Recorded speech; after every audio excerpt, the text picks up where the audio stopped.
Oh, let us say good day to you this day of your time. How are you all? All right. First and foremost, we thank each and every one of you, again, individually and all of you together collectively, for the co-creation of this interaction and the allowance for us to experience through each and every one of you another facet, another perspective, another point of view and experience of all that is. We would like to begin this transmission by talking about an idea to give you more clarity on the concept of manifestation. It has been labeled, has been recognized by many different names in many different cultures, not only on your world, but other civilizations as well. One of the names you have given the idea of the manifestation space comes from your psychological disciplines and has been referred to generally, loosely, as the collective unconscious. It can be referred to that way. It can be referred to as consensus agreement. It can be referred to as the idea of manifestation space, as we have done by labeling or titling this transmission that way. But primarily, it is really all about what might be termed the primary belief. Now, the idea is as follows. First, it is important to realize that you don't have to learn to manifest. You're manifesting, obviously, all the time, or you would not be having any kind of a physiological experience at all. So you're always manifesting. This isn't about learning how to manifest. This is about learning how you already manifest, so you have more conscious recognition, more conscious awareness over the process, understand more clearly the mechanism at work, and how you actually transform concepts from a non-physical, higher level, higher dimension reality into the physical experience that you're all having. The idea begins, of course, with the formation of what we have termed the physical persona, the personality that is composed of the definitions or belief systems and the emotions and the thought processes that then combine to form the behavior of the physical individual that you have chosen to be, to experience yourself as. But in creating the fundamental definitions that underscore that personality construct, that creates within your consciousness a certain resonance, a certain frequency. That frequency then is translated into your reality as what may be collectively called a state of being.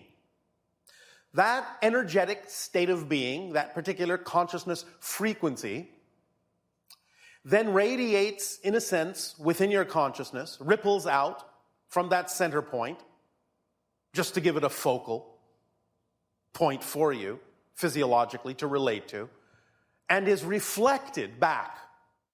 Now, that reflection is not actually happening, of course, outside you.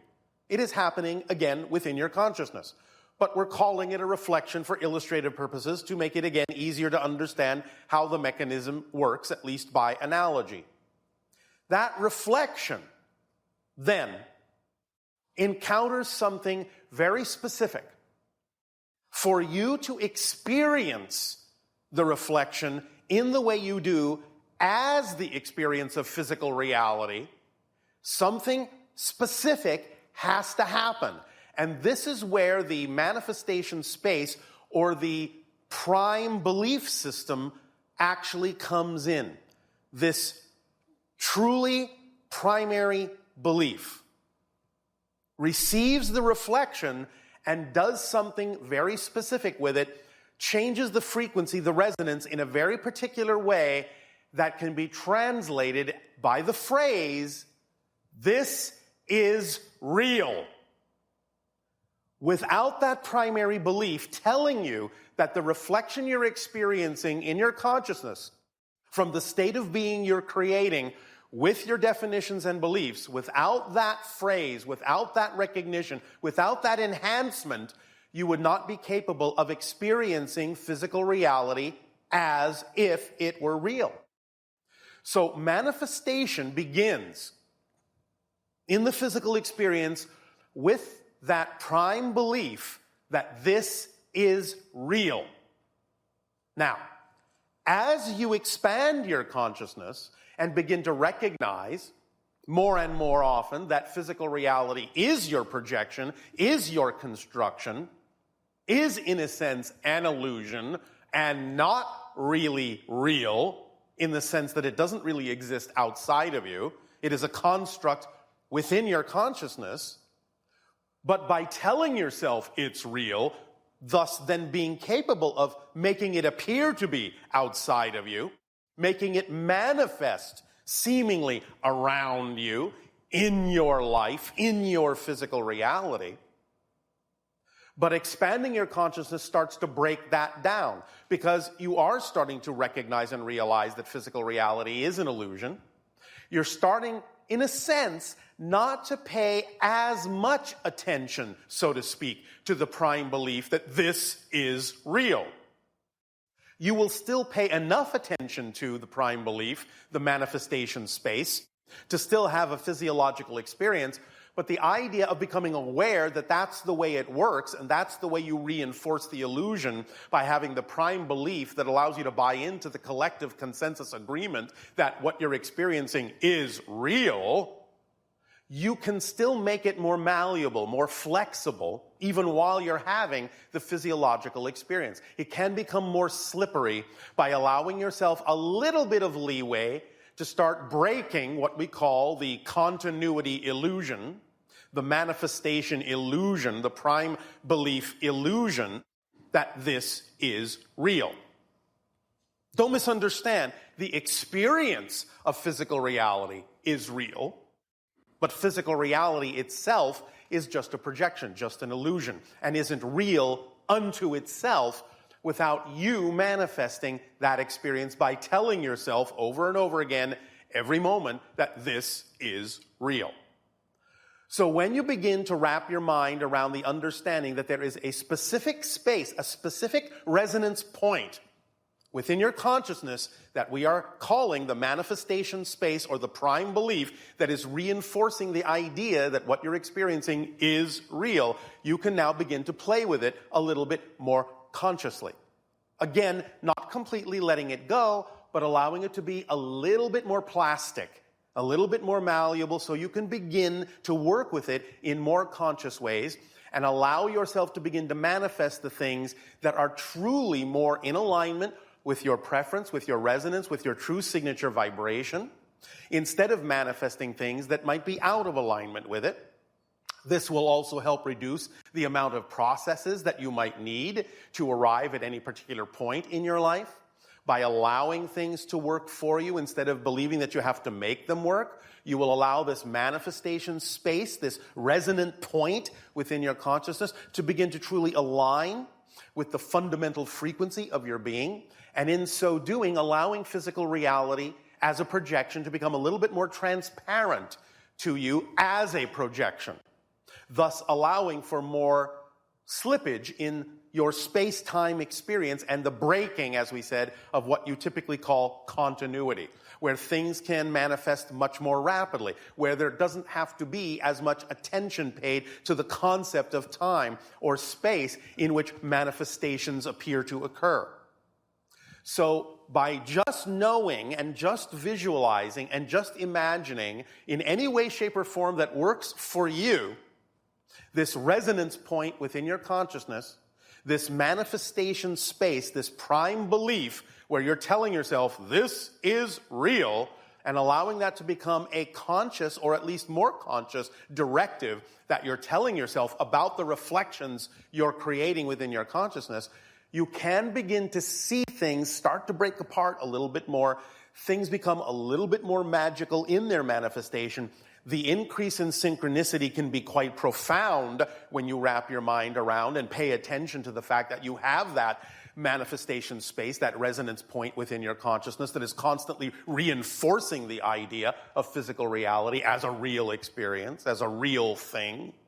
So the more you pay attention to that, the more you're aware that that exists, the more you may, in your journeys through life, as you follow your passion to the best you're able, with no insistence on a particular outcome, actually find yourself capable of manifesting things that are far more representative and far more reflective of your passion, of your joy, of your synchronicity, of your being, of your creativity, of your love, of all the different ways that you might choose to express yourself in positive and constructive ways within your life, by knowing that you're the one that determines whether something really is real or not. Now, again, there is the consensus level to this where you will not necessarily let go of all that you have agreed to in terms of playing this game called physical reality on Earth. And certainly, you can relax some of your agreements, however, with the consensus to start allowing whatever it is that is more representative of you as an individual to begin to appear in your life, to begin to manifest in ways that serve you, while knowing that when you do that, you are actually also serving the whole, serving the consensus agreement, because it's about becoming the piece of the puzzle picture that you were created to be, more clearly. And just being in that shape will allow other pieces to also simply be the shape they were created to be, so that all the pieces fit together more seamlessly, more harmoniously, more effortlessly in that way. Now, again, the idea of manifestation, as we will remind you, please understand again, as we have just described, it is not something you're doing in terms of bringing something from somewhere else to where you are. Everything is here, and everything is now. Much of it might be invisible to you at this moment, and that's all right, because it's operating on a frequency that is representative of someone that you are still in process of becoming. And as soon as you become that person, as soon as you match the frequency of that invisible thing that is already here, then you begin to perceive it. So this idea of wrapping your mind around this manifestation space, this resonant point, this prime belief, this is real. As soon as you start really playing with that and start recognizing that that exists within you to reinforce the reflection much more often with your awareness, then you will see that the manifestations will occur automatically, because you're simply shifting your vibration and recognizing what has always been here that is relevant for you to experience in your life. And it will always appear in perfect timing when you are focusing on that resonant focal point and knowing that you're the one telling yourself that this is real, this is real, this is real. But the awareness that you're telling yourself that, paradoxically, does a little bit of just the opposite. This is an illusion. This is an illusion. This is an illusion, because I have to tell myself this is real in order for it to be an experience. If you didn't have to tell yourself it was real, then yes, it would be real in the classic meaning of that term. But because you actually have to convince yourself it's real, that tells you that it's not real. It's an illusion. The proof, in a sense, and we know that sometimes you don't necessarily think about physical reality this way, but the proof, in a sense, is as follows. We have talked about the idea that you are really an indestructible, eternal, and infinite being, and that everything exists here and now, which means you do too, that there is really only a single moment, there is really only a single spot. That means existence, in a sense, is permanent. The fact that things in physical reality are not permanent should tell you everything you need to know about the fact that it's an illusion. That's why it breaks down over time. Because it is an illusion, because things that are actually real, like your existence, never change. They're permanent. So the very fact that you see things break down over time, disintegrate over time, get worn over time in your physical reality is a sign that what you're dealing with isn't real. that you have to actually work to maintain it over a period of time by convincing yourself that it's real. But over time, that loosens its interest. It loosens the bond. You start to recognize as you become more aware that physical reality is not real. And that's why even within the consensus, things start disintegrating, deteriorating, falling apart, because you're the one that has to hold it together to perpetuate it. So the very fact that physical reality is impermanent tells you it's not real. You're the one that's maintaining it. You're the one that continues to manifest it. And the changes that occur are the changes that are relevant for you to understand in whatever way it's important for you to understand that physical reality is just a projection and it's not something that needs to last. But you will, because you exist and you have that fundamental quality of existence. Is this making some sense to all of you? Yes. All right. So let your mind just sort of ponder the idea of the manifestation space of the prime belief, where you are taking reflections created by your belief system and using the prime belief to convince yourself this is real. And by realizing that you're doing that, letting yourself relax the reality factor so that it can become flexible enough for you to begin to allow it to align with your fundamental vibration sufficiently to begin to experience manifestation on a whole new level. Deal? All right. It's up to you. We thank you then for allowing us to transmit this idea, this seed of change to you. Let it grow within you at whatever rate is relevant for you in whatever way is best for you. In return for the gift you have given us, we ask now, in what way may we be of service to you? You may begin with your dialogues and questions if you wish.